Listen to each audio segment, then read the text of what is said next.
de l'immigration russe. Donc les gens viennent me voir essentiellement pour parler des images de leurs parents ou reconnaître les gens qui sont sur les photos. Donc je travaille que avec les images. Les images peuvent être photos, documents, affiches, toutes sortes.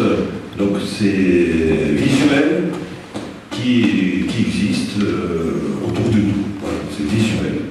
Donc les photos, je les collecte, ramasse, achète, trouve, on me donne, on me offre tout cela depuis déjà à peu près 1993. Vous voyez, donc ça fait déjà pas mal d'années. Donc la collection, mais je ne me positionne pas comme collectionneur, parce que pour moi c'est un outil de travail, et le plus important, je n'ai jamais vendu ni une seule photo, ni un seul document. C'est un principe que j'ai choisi en travaillant avec les émigrés, je me suis dit, s'ils m'offrent les photos et je les prête, ou je les mets à la disposition des grandes agences ou les maisons d'édition et je collecte et je ramasse l'argent, c'est pas honnête. Ce n'est pas honnête. Et à cause de voilà. Et à cause de cela, donc c'est toutes les maisons d'édition, les agences photographiques, et lorsqu'ils s'adressent à moi, je d'abord vérifie le projet. Le projet, si le projet me plaît, en principe, je peux parler très très très fort, donc c'est, voilà, on va sinon, un autre propos. Alors, voilà, c'est encore ça. Voilà, donc, et lorsque toutes ces agences s'adressent à moi, je prête les photos gratuitement. Et c'est toujours, il faut que les sources soient citées partout, à côté de chaque photo, chaque document. Si la conception des livres ou des films ne permet pas la citation des photos, et surtout les sources de M. Ivanov, ou M. Petrov, ou d'autres personnes, donc je renonce à la publication, je renonce à l'usage de ces photos dans ces films. Vous voyez, donc ce principe est simple, mais ce qui m'a permis d'avoir une très grande confiance avec les émigrés. Et comme un exemple, je vous donne juste un seul exemple. Général Wrangel, ou Wrangel, avait un secrétaire civil qui s'appelait M. Nicolas Kotlyarevski. Donc sa fille, qui est née à Bruxelles, Maya Apraxina, comtesse Apraxine, avait possédé ces albums qui étaient faits en double pour le général, commandant en chef, et son secrétaire civil. Vous voyez? Donc ces albums n'ont jamais sorti de la maison de la fille du secrétaire, mais il m'a confié ces albums à Bruxelles, qui sont restés ici à Paris presque pendant quelques années. Vous voyez, il fallait faire des copies, le scan, etc., etc. Voilà. Et ce qui a abouti, au début, c'était les expositions. Donc la couverture du premier album que vous voyez, c'était presque le catalogue de la première exposition aux éditeurs réunis Inca Press, qui est juste à côté. Et après, c'était l'idée de créer un deuxième album, Honneur et dignité maintenue. Vous voyez, on foule devant la cathédrale de la rue d'Aru le dimanche, après la liturgie du dimanche. Ensuite, je fais un livre.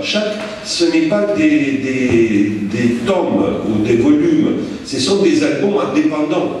C'est très indépendant. Il a des thèmes différents, sujets. Les personnes, parfois, apparaissent dans tous les albums parce que j'essaie de mémoriser, disons, perpétuer leur mémoire de ces gens, les enfants, les adultes, etc. etc.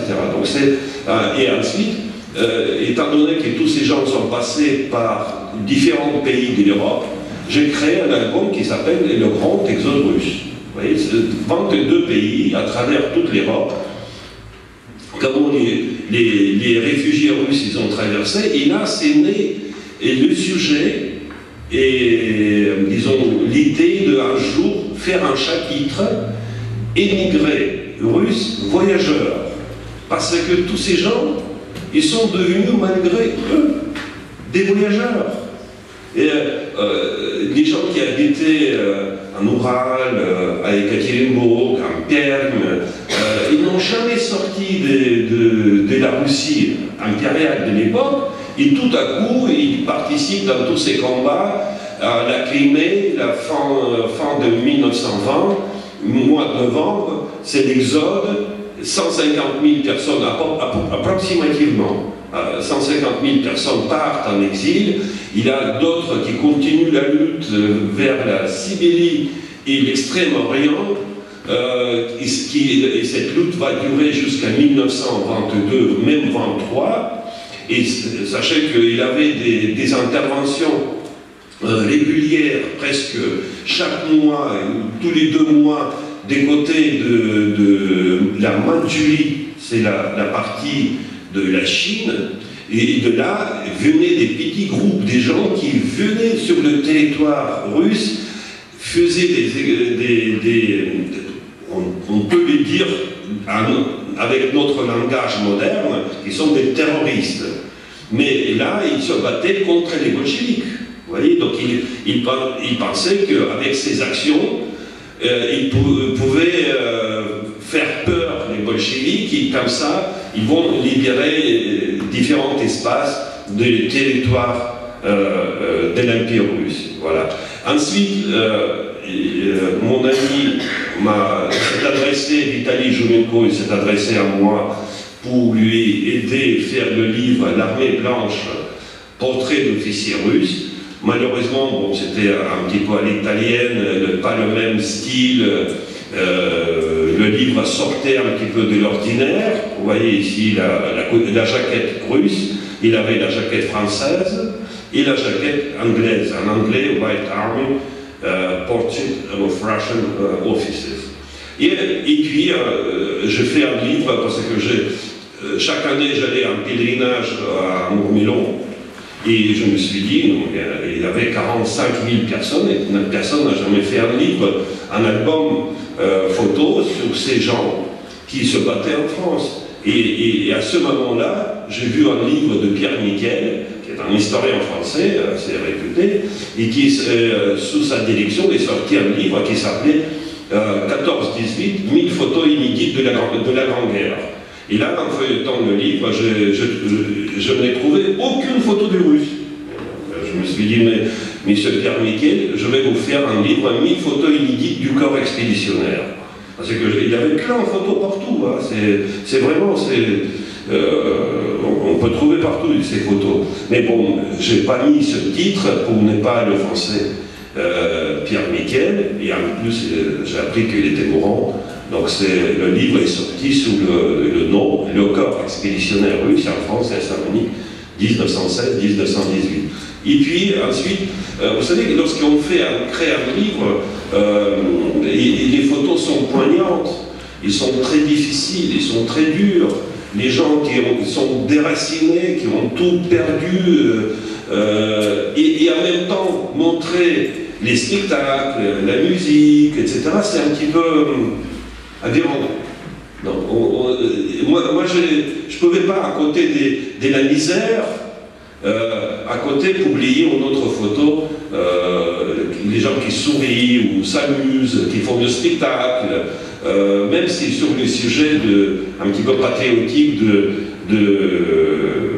des grands écrivains russes. Vous voyez, c'est pour ça que je mettais les côtés, les photos concernant la culture, et ça aboutit à un livre, La culture russe en exil.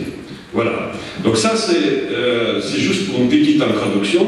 On va commencer avec le voyage. Alors, le voyage en exil, et comme je vous ai dit tout à l'heure, les émigrés sont devenus les voyageurs malgré eux, et ils ont traversé tous les continents, presque tous les pays, mais il y avait des catégories des gens, comme on voit ici une photo, mais malheureusement on ne peut pas deviner qu'est-ce que c'est ça, c'est moi le seul qui sait qu'est-ce que on voit des grands bagages qui étaient utilisés pour les robes. Vous voyez, c'est à droite. Ouais, donc ça, c'est des grands bagages qui étaient utilisés pour les robes. Ça veut dire que c'est une troupe de ballet, de la danse, qui est partie un grand voyage autour du monde. Autour du monde, carrément. Au début, c'était Diaghilev, vous voyez, il empruntait des grands bateaux qui traversaient les océans.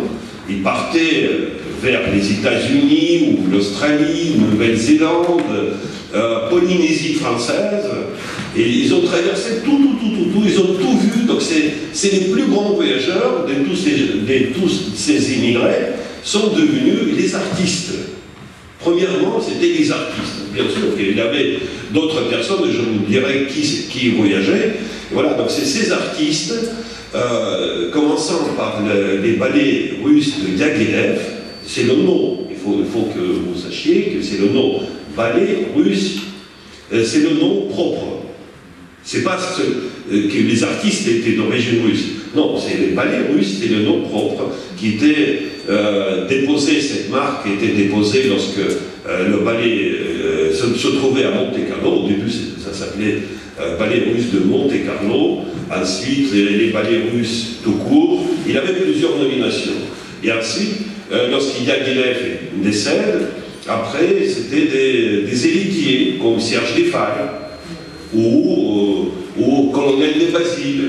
Son vrai nom, Voskresensky, Vladimir Voskresensky, et chez Vladimir Voskresensky, ce monsieur que vous voyez, Nicolas Tripolitov, d'ailleurs c'est sa femme, sa deuxième femme, est toujours vivante. Il a 103 ans et 3 ou 4 mois, donc il fête chaque mois. Il habite dans une maison de convalescence ou quelque chose comme ça, et il est vivante.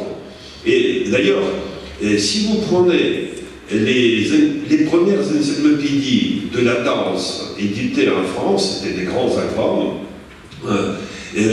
vous trouverez que des noms un petit peu bizarres apparaissent dans ces encyclopédies concernant la danse russe. Bon, le ballet russe de Diaghilev, ça c'est en troupe.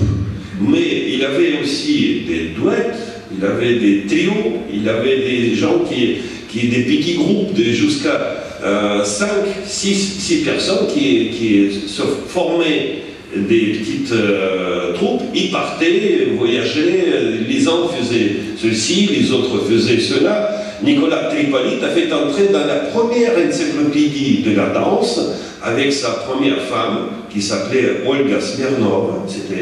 Elle était la fille d'un général russe qui s'est retrouvé en exil.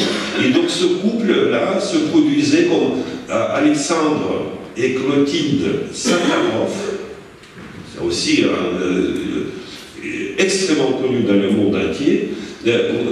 Dans la première encyclopédie, même Anna Pavlova, qui est la plus grande danseuse de tous les temps, n'a pas entré dans l'encyclopédie, la première encyclopédie française, tandis que Nicolas Tripolitov, avec sa femme Olga Smirnova, parce qu'il se produisait partout. Anna Pavlova faisait des tournées.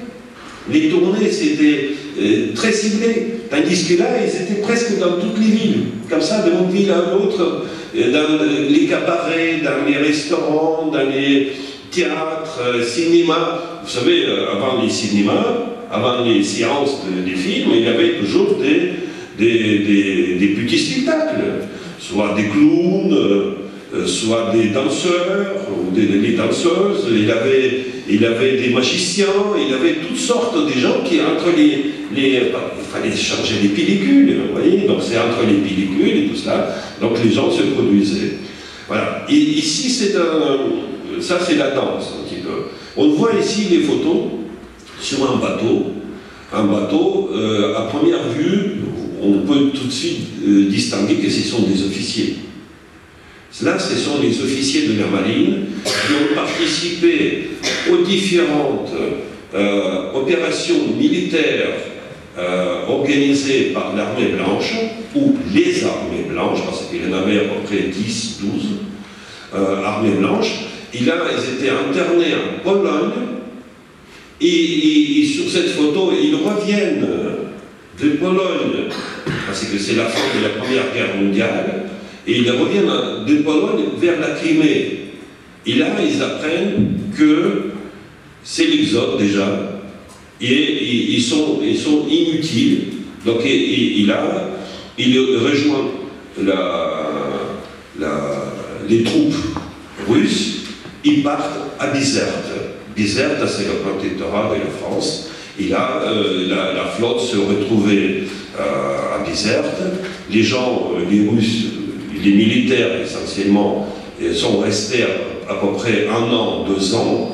Ensuite, les jeunes gardes marines sont venus en France avec parce qu'ils ont touché une petite bourse pour continuer leurs études. La France comptait énormément sur ces jeunes futurs militaires de la marine, futurs officiers de la marine, mais les perturbations dans le ministère de la Défense n'ont pas permis que ces Russes, futurs officiers de la marine, incorporent la marine française. D'accord? Et c'est comme ça, donc ils ont reçu une autre formation, ils sont devenus spécialistes de la géologie, la topographie, la prospection minière, ils sont partis en Afrique, et ils ont traversé les différents pays de l'Afrique, ils sont devenus des voyageurs. Vous voyez,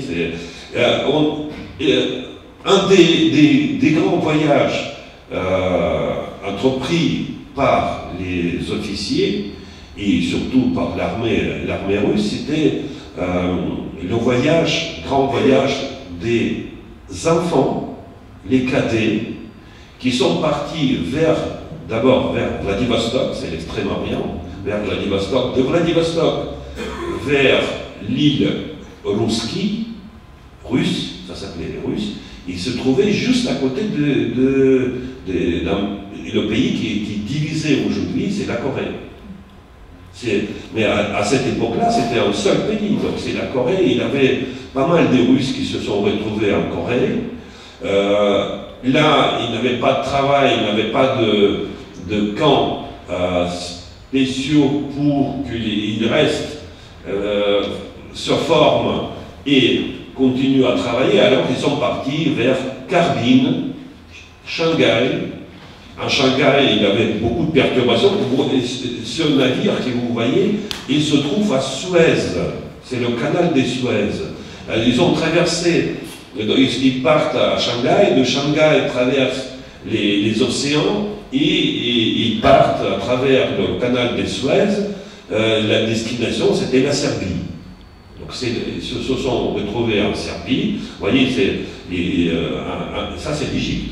Donc c'est en Égypte, et donc des spectacles pour gagner un petit peu la vie. Parce que la nourriture qui était sur les bateaux se terminait. Hein. Il fallait faire quelque chose. Donc il y avait une pénurie. On ne peut pas dire la misère, parce que la misère, c'est il faut aller mendier sur les routes de Caïr, etc., etc. Là, c'est un petit peu différent. Ils essaient, avec une publicité, de rassembler les gens. Les jeunes enfants vont donner des spectacles, et vous venez, vous payez, soit avec un petit peu de morceaux de pain, ou d'autres types de nourriture, ou un poulet, quelque chose comme ça. Vous voyez, donc c'était les gens. Et là, il reste un petit moment en Égypte, et visite les pyramides, tout cela, mais toujours avec avec l'estomac vide, hein, c'est complètement vide. Voilà, c'était la direction vers la Serbie. On voit ici un autre personnage des grands voyages. Vous savez, les évêques, les métropolites, sont devenus aussi, malgré eux, sont devenus des voyageurs, parce qu'il fallait traverser toutes les paroisses dans tous les différents pays, et comme ça, et voyager beaucoup, et voyager, bien sûr que c'était aidé par ces paroisses, aidé par les gens qui attendaient qu'un prêtre vienne pour les soulager, dans toutes ces galères de l'exil, et tous ces prêtres, clergés, évêques, métropolites sont devenus des grands voyageurs. Surtout, si, je ne sais pas si ça vous dit le nom de métropolite Euloge, métropolite Yevrogi, jusqu'à 45, même jusqu'à sa mort, il a voyagé énormément à travers toute l'Europe, et même jusqu'à la Tunisie, Algérie, Maroc. Il a fait beaucoup de voyages. Voilà. Ce monsieur-là, je n'ai pas trouvé le document pour vous. Il s'appelle Cornet, c'est un officier, un cornet, type lieutenant ou sous-lieutenant, Adamovic. Là, il a eu un petit peu de chance parce que en arrivant à Constantinople, vous voyez bien, donc c'est avec 2 enfants, ce sont les enfants de Shah de Perse. Et donc ce sont les enfants de Shah de Perse qui faisaient des voyages à travers l'Orient. Et là, c'est à Constantinople. Donc chaque fois lorsque il passait, donc il laissait les enfants, et donc ce monsieur, le lieutenant russe, qui s'occupait de ses enfants. Et d'ailleurs, lorsque le Shah de Perse était expulsé de son pays, il s'est retrouvé à Monaco. Donc ce garçon, lorsqu'il est devenu adulte, il avait 23 ou 24 ans, il a décidé que son tuteur ou son éducateur devient duc. Vous voyez, c'est avec le titre duc, c'est quand même... Mais bon, c'est une petite rigolade, mais étant donné que c'est un dauphin, c'est un souverain, et donc il a le droit d'attribuer les titres de son royaume ou de son pays à qui que ce soit. Moi je trouve que il faut pas...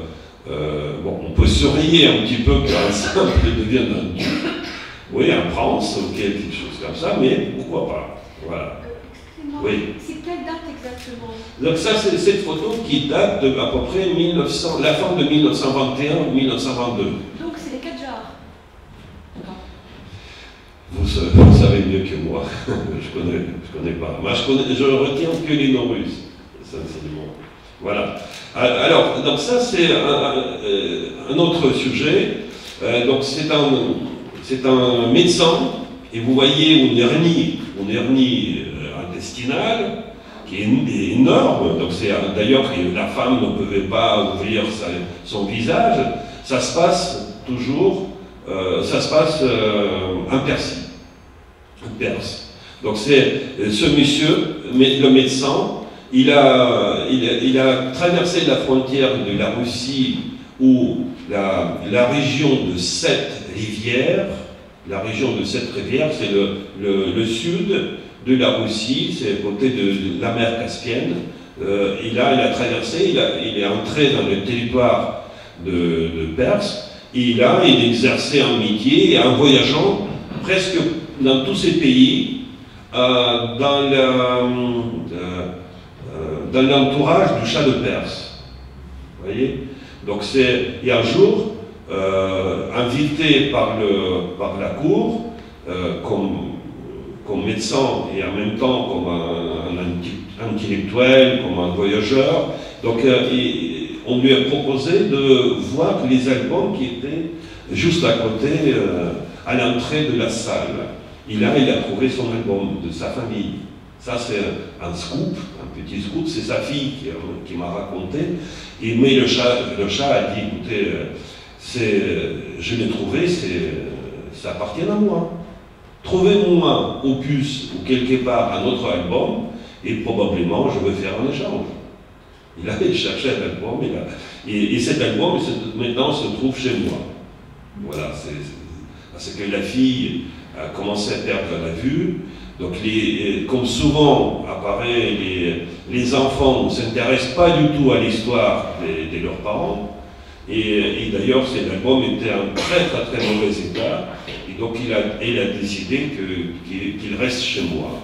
Et moi, je suis ouvert. Donc, j'ai dit aux enfants, aux petits-enfants, vous venez, pas de problème, consultez, faites les copies, je peux vous donner des scans, etc. Donc, mais c'est la volonté de votre grand-mère. Voilà. Donc, maintenant, on distingue bien les pays, vous voyez. Donc, ça, c'est le Japon. Et il faut savoir que lorsque la lutte de l'armée blanche se déplaçait vers l'extrême-orient, là, à Vladivostok, et c'était un accord avec les Japonais qui accueillaient les Russes blessés, malades, pendant les épidémies de typhus et d'autres choses comme ça. Donc ils traversaient la mer et ensuite se retrouvaient dans les hôpitaux de Japon.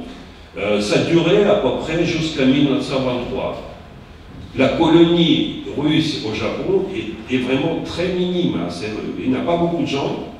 Et surtout, après, il y avait ceux qui habitaient en Chine, à Shanghai, Harbin, surtout avec l'invasion japonaise de la Chine dans les années 30, a poussé certains Russes se déplacer vers le Japon. Ce n'était pas l'engagement politique ou l'engagement de ces Russes être des côtés des Japonais, simplement, ils voyaient qu'il n'y a pas beaucoup de travail en Chine. Donc au Japon, par contre, il y a différentes branches qui se développent, l'industrie, etc. Et donc les gens allaient pour faire un contrat, mais vous savez, les Japonais, ils sont sympas d'un côté. Mais de l'autre côté, ils n'aiment pas lorsque les étrangers vivent dans leur pays. C'est différent, c'est complètement différent. Voilà, donc et les gens, on voit ici les photos qui datent de 1923, 1924, c'est lorsque ces hôpitaux militaires pour les officiers, pour les soldats, les cosaques qui étaient en convalescence au Japon, donc c'est commencé à se terminer, disparaître. Et là, vous voyez un petit peu de commerçants, des médecins qui font des visites des différentes curiosités japonaises, comme ici, avec des enfants. C'est une famille assez bien aisée, la famille de Vysotsky. Je ne sais pas si ça vous dit quelque chose, le nom Vysotsky, ce n'est pas le chanteur, il ne s'agit pas de chanteur. C'est le grand producteur de thé au début du siècle. C'est le plus grand producteur. C'était des plantations à perte de vue dans les collines de Tibet, Chine, Inde, partout. C'est long. Vraiment, c'était des richissimes. Un des descendants de cette famille Vysotsky, le nom Molotov. Et ils sont venus ici, donc on voit ici papa de Molotov et sa tante. Donc ils sont venus en France, ils vivaient, ils ont construit leur vie ici en France, mais en traversant tous ces pays avant de venir en France. Et d'ailleurs, ils ont fait un petit carnet de voyage. Et le carnet de voyage, je ne sais pas si les descendants, moi je l'ai vu, hein, c'était très sympathique, et surtout ce qui m'intéressait, les pages concernant le travail de cette jeune fille avec Nathalie Goncharova, l'artiste peintre, la femme de Michel Larionov. Larionov et Goncharova. Donc, et il est devenu son assistante de Goncharova par ses capacités de faire des dessins, et voilà, donc ça c'est maman, ses enfants, au Japon. Cette photo, je n'ai pas voulu provoquer les gens, mais pour vous, je la montre en entier, cette photo. En exposition, la photo est coupée. Je ne montre pas les tigres. C'est dur, c'est à voir cette photo. Donc c'est le voyage en Lande. Et là, c'est la famille Bobrinskoy. C'est le comte Bobrinskoy, son fils très âgé habite au monastère de Bussy. Et donc c'est son papa qui était à l'époque étudiant et ensuite doctorant à l'université de Cambridge ou Oxford, je ne sais plus, mais c'est une des deux universités en Angleterre. Il a terminé les études, mais il est parti en mission, dans ces pays qui étaient...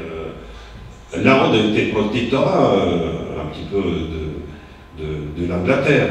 Voilà, donc et là, c'est la chasse au tigre. Un autre aspect, donc, je vous ai parlé ici des artistes, mais bien sûr, le cirque aussi, c'est les artistes. Beaucoup de Cosaques, les musiciens, sont devenus, malgré eux, ils sont devenus les artistes des cirques.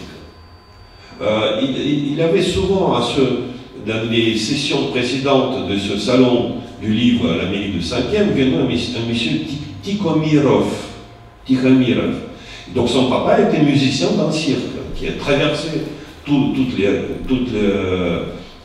presque toute la partie européenne et Asie, et ensuite ils ont voyagé jusqu'à les États-Unis. C'était pendant la Deuxième Guerre mondiale. Beaucoup sont voyagés aux États-Unis, et il y avait pas mal qui sont restés aux États-Unis jusqu'à la fin, comme Stravinsky, comme Rachmaninov, ces grands musiciens. Il y avait Marc Chagall, par exemple. Bon, ça c'est les origines, c'est ces origines qui l'ont poussé de s'installer aux États-Unis pendant la guerre. Mais il y avait d'autres qui simplement, ils ne supportaient pas l'invasion allemande. Il y avait beaucoup qui sont restés ici, mais on ne peut pas les appeler collaborateurs. Parce que, comme le tribunal de Nuremberg, il a bien défini qui est collaborateur, qui n'est pas collaborateur. Donc celui qui est coupable d'un tiers, ou celui qui est coupable de la dénonciation et le sort tragique d'une tierce personne, là c'est un collaborateur. Mais celui qui a travaillé pendant l'occupation pour gagner son pain, il n'est pas collaborateur.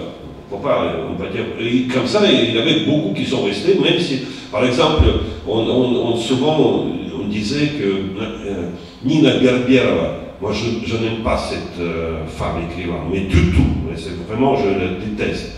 Mais l'accusée d'être collaboratrice collaborateur pendant la Deuxième Guerre mondiale, parce qu'elle a publié quelques articles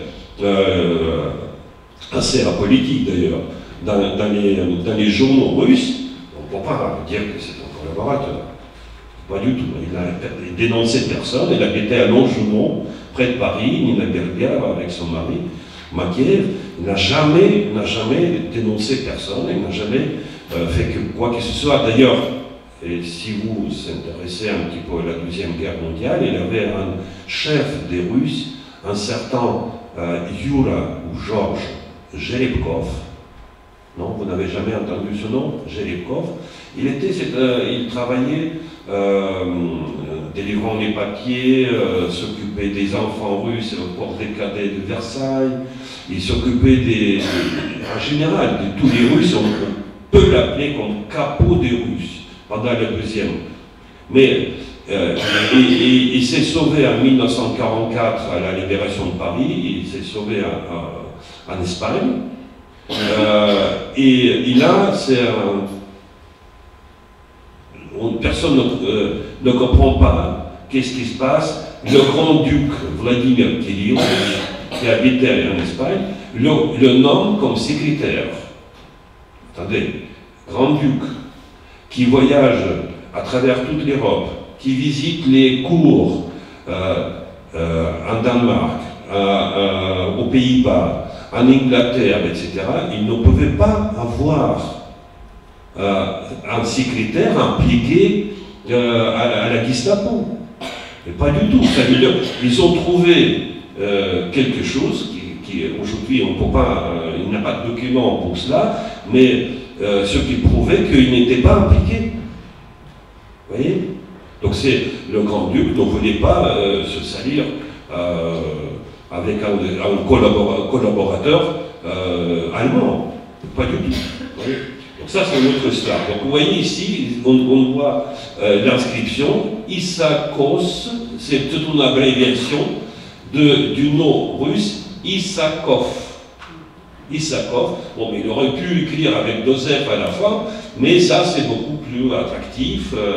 Donc c'est le cirque Issakos Russian Circus. D'ailleurs, vous qui êtes français, vous habitez ici, etc., le nom Fratellini, ça vous dit quelque chose? C'est le cirque Fratellini. Les clowns Fratellini, les frères, etc. Mais sachez que le grand-père de Fratellini est un colonel de l'armée blanche. Oui, c'est un monsieur Voroniansky, à l'époque de 1908, 1907, 1908, c'est un russe qui habite à Saint-Pétersbourg, Voroniansky, qui est officier de carrière, et il va au cirque, il voit une très très très jolie italienne, Fratellini, il tombe amoureux, mais carrément, il la kidnappe, il l'enlève, et là, dès que, parce qu'il avait 14 ans, c'était un léman, hein. Et donc il l'épouse, et de ce mariage, donc il a cette branche, il est double branche, hein. Il a côté italien à 100%, mais il a la deuxième branche, c'est côté russe-italienne. Vous voyez, et moi je travaille actuellement avec Pascal Fratellini, parce qu'elle m'a apporté les mémoires de son arrière-grand-père, et on va maintenant, on a déjà fait la saisie du texte russe, la saisie du texte français, maintenant il faut bien rédiger tout cela, travailler le texte et publier, ça va sortir chez Inca Press, les éditeurs réunis, c'est juste à côté, voilà. Donc ça c'est le cirque. Bon, ça c'est, malheureusement il ne nous montre pas la photo il est un petit peu coupé, mais ça se passe aussi dans les Landes. Dans les Landes, c'est il s'appelle Hélène Rubissov, qui connaissent un petit peu l'immigration russe. Il y a Tania Poujan qui fait des pirochki, et d'autres, des gâteaux russes, etc. Donc c'est sa tante. Et c'est un artiste peintre qui a fait ses études en Russie, dans l'atelier de Rébin. Et en se retrouvant en exil, il a entrepris quelques voyages, justement, pour s'inspirer, pour avoir... Mais ses dessins et ses tableaux n'ont pas tout à fait marché. Il a préféré faire les poupées. Les poupées et des petites poupées pour les... comment ça s'appelle les guignols. Pour vous voyez, c'est décorer les guignols, mais dans les différents styles orientaux. Marionnettes. Oui, les marionnettes aussi, ils faisaient ça. Et c'était... et c'est Natalia Goncharova qui les peignait, qui travaillait pour elle, donc il avait les contrats, j'ai vu ses contrats. Voilà, donc et là, même si vous voyez les arbres, l'arbre de Noël, etc., donc mais ça se passe dans les Andes, dans l'Inde, pardon, excusez-moi.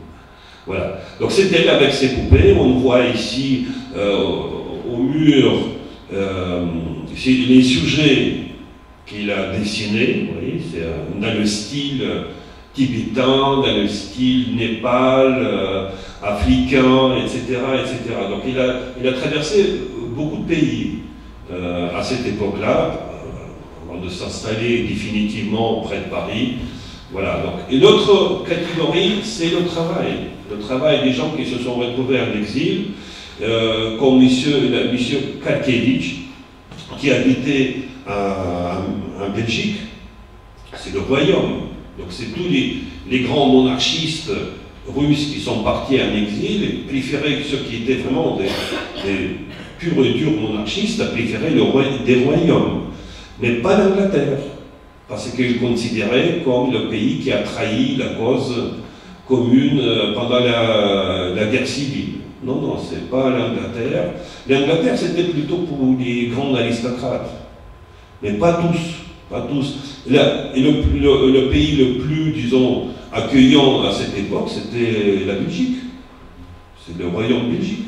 Et donc ces gens vivaient assez aisément, parce qu'ils étaient tout de suite engagés. Tous les militaires, les officiers, les officiers de génie étaient des grands constructeurs, c'était des grands ingénieurs. Ils sont partis à Congo belge. Ils ont traversé d'autres pays et travaillé là-bas. Vous savez, Algérie, Tunisie, Maroc, le nord de l'Afrique manquait énormément d'eau potable. Ils n'avaient pas d'eau potable. Donc ces grands prospecteurs minières travaillaient justement dans ce domaine, dans cette branche. Donc ça, c'est le départ, les bateaux. Et puis, il y a un autre sujet, le sujet des voyageurs de la Légion étrangère. La Légion étrangère, où on voit ici une photo d'Arago et Mila et Padroug, ma chère et charmante amie. Et donc, ce sont les Géorgiens. La Géorgie a perdu sa souveraineté en 1900, parce qu'à la Révolution, ils ont déclaré tout de suite l'indépendance, et ça a duré de 1918 jusqu'à 1923, ensuite c'est la défaite devant les bolcheviks. D'ailleurs, il faut dire que le nord du Caucase, c'est les Ossètes qui ont pris plus d'engagement ils sont devenus vraiment très durs, très purs,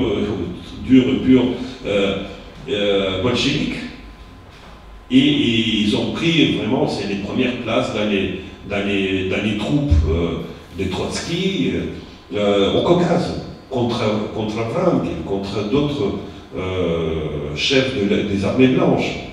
Et lorsque l'indépendance était perdue de la Géorgie, Arménie, Azérie, Azerbaïdjan, seulement Lettonie, Lituanie et Estonie qui sont restés indépendants jusqu'à la Deuxième Guerre mondiale. Pas tout à fait jusqu'à la Deuxième, c'est jusqu'à 1940, lorsque les soviétiques ils ont envahi ces pays. Voilà. Donc ça, c'est les légionnaires. Les légionnaires, c'est presque la moitié de l'Afrique. Et il faut savoir que différents souverains de l'Afrique, comme Éthiopie par exemple, comment s'appelle le roi de l'Éthiopie? À cette époque-là, il employait la garde. Sa garde était des officiers russes. Avant en Perse et en Éthiopie, c'était des Cosaques qui étaient envoyés par le tsar Alexandre II, Alexandre III, Nicolas II, qui a envoyé les Cosaques servir dans ses armées comme la garde des rois. Alors Et donc, son fils est vivant, il habite à Nice, il s'appelle Pierre de Fermort. Pierre de Fermort, c'est le nom aristocratique, d'origine anglaise. Pierre de Fermort, je pense qu'il est comte, donc c'est son titre comte, et son papa était colonel de la garde du roi d'Éthiopie. Et après, bon, c'était lorsque l'Italie a occupé l'Éthiopie, etc. Donc ils étaient presque tous, ils sont partis en France, ils sont installés sur la Côte d'Azur, ils vivaient là-bas, avec une bonne retraite militaire et tout cela. Voilà. Et ici on voit un autre géorgien, il s'appelle Djindjaradze. Djindjaradze, c'est un ami très proche de Prince Hugues, Prince Hugues danois, de Danemark, probablement vous pouvez me corriger, mais qui servait, c'est le roi de Danemark qui a envoyé son fils faire une petite carrière militaire dans la Légion étrangère française. Et là, c'était 2 amis, vous voyez, c'est lui qui a pris la photo, d'ailleurs, c'est le prince de Danemark. Voilà, c'est lui qui a pris. On voit ici un certain goût de la composition, le camp, et on voit au fond les chevaux, etc. Donc c'est une très très très belle photo, hein, qui était prise par le prince de Danemark. Et là, c'est lui, le prince, qui a traduit les jeux sportifs à cheval, étant donné que les Géorgiens, les Cosaques et tout cela étaient des grands chevaliers, alors ils participaient dans les jeux, et pas seulement les jeux de ce type, mais les légionnaires, souvent, lorsqu'il avait des équipes de cinéma qui venaient tourner des films, vous savez qu'il y avait beaucoup de films de Hollywood contre les Indiens tournés en Afrique avec les légionnaires. C'était moins cher. Même à l'époque, c'était moins cher venir en Afrique et en plus faire un voyage en Afrique. Et là, j'ai des photos qui témoignent et attestent que les légionnaires participaient dans tout ce. Ils s'habillaient comme les Indiens, avec les plumes, avec les armes des Indiens américains, mais tournaient en Afrique. Donc c'est toujours les photos de ce Djindjaradze, parce qu'il était nommé en 1945 à la commission en Palestine, et là il prend les voyages, il traverse ces pays. Vous savez que souvent en Palestine, les prospecteurs ou les ingénieurs ou ceux qui travaillaient dans le domaine des ponts de chaussée étaient souvent agressés par les gens qui habitaient là, et même il avait des tueries, il avait des victimes. J'ai quelques articles de la presse. La nuit, une équipe de construction de ponts ou de chaussées était tuée, tous massacrés la nuit par les gens qui habitaient là-bas. Voilà. C'était les Arabes ou je ne sais pas qui. On va dire, voilà. Donc ça, c'est bien sûr que l'Égypte qui attire beaucoup de monde. Il y a différentes photos. Il y a Serge Lifay avec son frère Léonide, qui était son secrétaire, et un voyage en Égypte. Il y avait d'autres personnes. Donc c'est les pyramides, tout cela, cette histoire, bien sûr, attirait beaucoup de monde. Voilà, ça c'est l'Afrique. L'Afrique, on voit ici, c'est une mine probablement, et c'est ce monsieur Rémi, son nom, Rémi, mais c'est le nom complet, Rémisov, son homonyme avec un grand écrivain, avec des artistes, c'est le nom assez répandu, mais c'est une petite abréviation, c'est Rémi, qui travaille comme médecin. Pourquoi un médecin en Afrique? Parce qu'il n'avait pas le droit d'exercer son métier de la médecine ici en Europe. Il fallait passer les examens même les examens de la langue latine.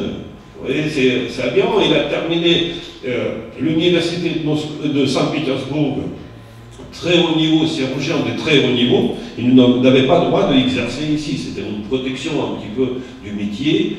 Et surtout après le 29, après la crise, donc c'était l'expulsion beaucoup de Russes des entreprises françaises. Vraiment, c'était l'époque, mais les PDG de ces sociétés, souvent confrontés à cette expulsion, ils passaient les immigrés en clandestinité, qui travaillaient à la maison, comme dessinateurs, comme des gens qui développaient ceci ou cela, etc. Donc ils travaillaient à la maison. Et donc ils étaient payés clandestinement. Et après, bon, l'époque, c'était la Deuxième Guerre mondiale, après tout était mélangé.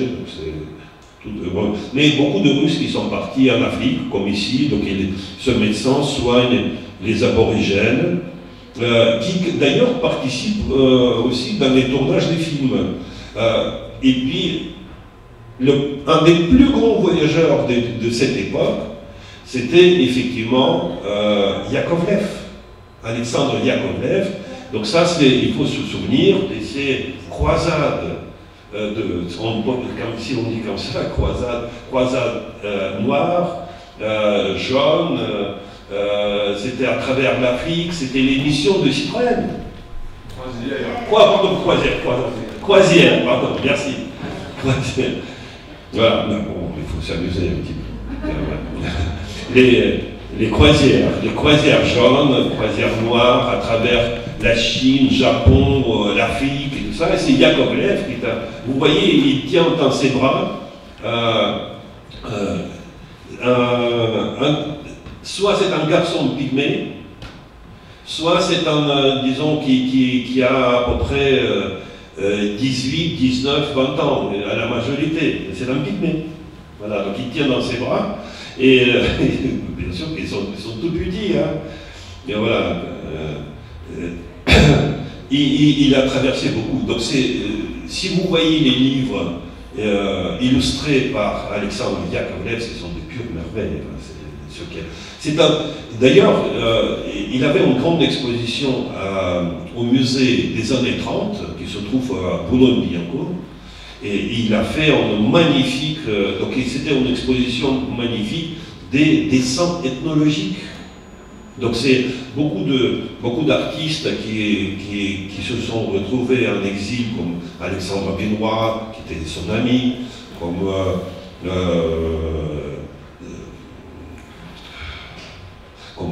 Larionov, Goncharov, Fotinsky, Sinizubov, etc. Donc il disait que c'est le meilleur dessinateur de tous les temps, c'est Yakovlev, dans le domaine de l'ethnologie. Vous voyez, donc Yakovlev. C'est une photo prise par un des meilleurs caméramans de l'époque, Nicolas Toporkov, et c'est une mission de cinéma de Montreuil, de Albatros, qui est parti en Afrique pour tourner plusieurs films. C'était l'époque des films 1002e nuit, c'est pas 1001 nuit, c'est 1002e nuit. C'était les aventures de Casanova, c'est 1929, 1930. Mais souvent, ils étaient tournés dans les pays comme l'Afrique parce que c'était vraiment pas cher. On apporte quelques bracelets, quelque chose comme ça de ici. Là, c'est le cacique de la tribu dont la permission de faire ce que vous voulez. Voilà, on tournait les films là-bas. Voilà. Donc ça, c'est un autre tournage, vous voyez, c'est un petit peu, il s'amuse. Un tournage des films. C'est l'Afrique. Donc cette fille s'appelle Irina von Schlipp, elle est baronne. C'est la famille aristocratique russe qui habitait en Belgique. Et là, étant donné que ses parents travaillaient en Afrique, à Congo belge, donc c'est une nourrit un petit, soit c'est un léopard, soit un petit tigre. Vous voyez, donc c'est une photo. Mais il y a la deuxième photo. La deuxième photo, j'ai pas voulu la montrer parce que quelqu'un a tué un léopard. Et là, il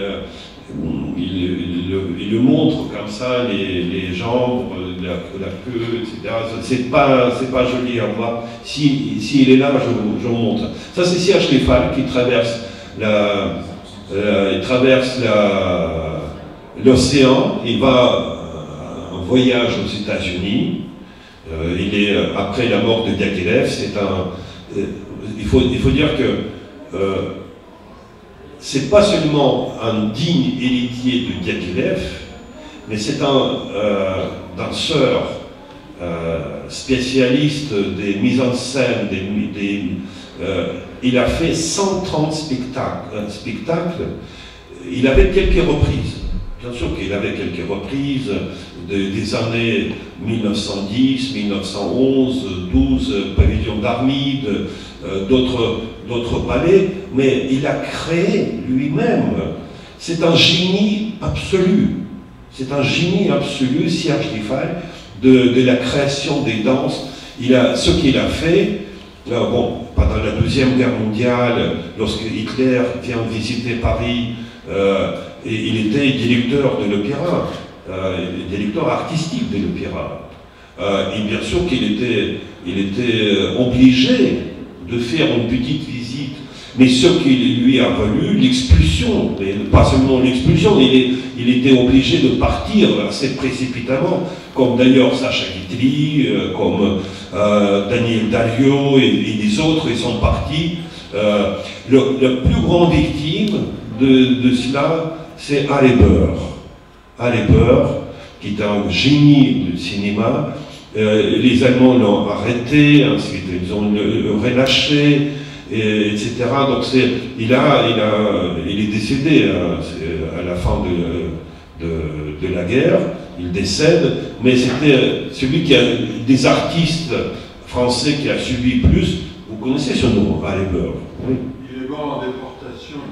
Non, il n'est mort pas en déportation. Il était arrêté, ensuite il était relâché.